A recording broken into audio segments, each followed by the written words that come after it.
As you may have gathered from the internet and in my review, Pokemon Let's Go Pikachu and Eevee are pretty easy games, almost way too easy. But I thought I'd think about how to make these lovely games more of a challenge for adult gamers. Most of these are self-imposed rules, kind of like a Nuzlocke, but are far more natural and pretty easy to be stringent with.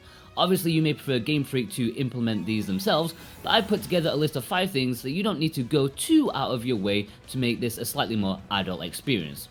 The first is actually an option that Game Freak offer themselves. If you delve into the menus, you'll find an option to turn off the ability to switch Pokemon when your opponent throws out a new one of theirs. This instantly makes it a little bit harder as you can't counter your foe's next choice with something useful. You will have to sacrifice one move if you want to change Pokemon out. It's surprising how much of an impact this can make, especially if your opponent throws out a Pokemon that will demolish the one you currently have out. To do this, head into the option menu, go down to Battle Style and change it to Set rather than Switch.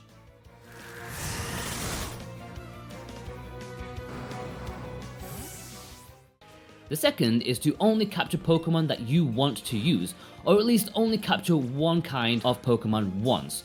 Just capture one Pidgey, not 7 million of them. Catching Pokemon is the way to really power up your Pokemon way beyond your foes. Only catching the Pokemon you want or need will really level the playing field, especially if most of your XP is coming from the not so generous trainer battles. Indeed, this will probably make it too tough for you.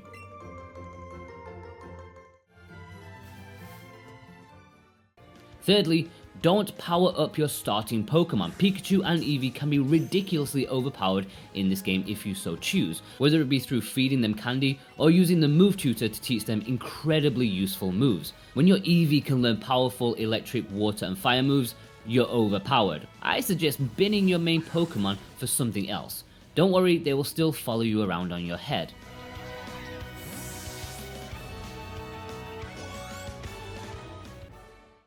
Fourth, don't buy more Pokeballs. This is a limitation if you don't fancy following the previous rule of only catching one species of Pokemon one time. Pokeballs are aplenty in this Kanto region. You'll find them on the ground, you'll win them from trainers. So long as you're not too trigger happy, you might be able to go by without buying more.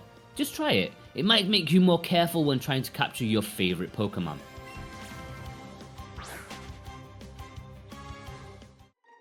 And finally, don't use TMs. Technical machines are powerful and can easily turn a crappy, useless Pokemon into a complete beast. In that regard, they can make the game incredibly easy.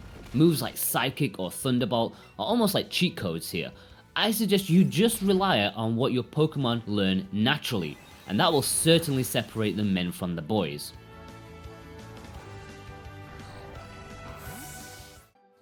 So there you have it, 5 quick tips for making Pokemon Let's Go just a little bit more of a challenge. They're not difficult to implement, you don't have to go out of your way to uphold them, but one thing's for sure, if you do these, I think you will struggle. I dare you to try.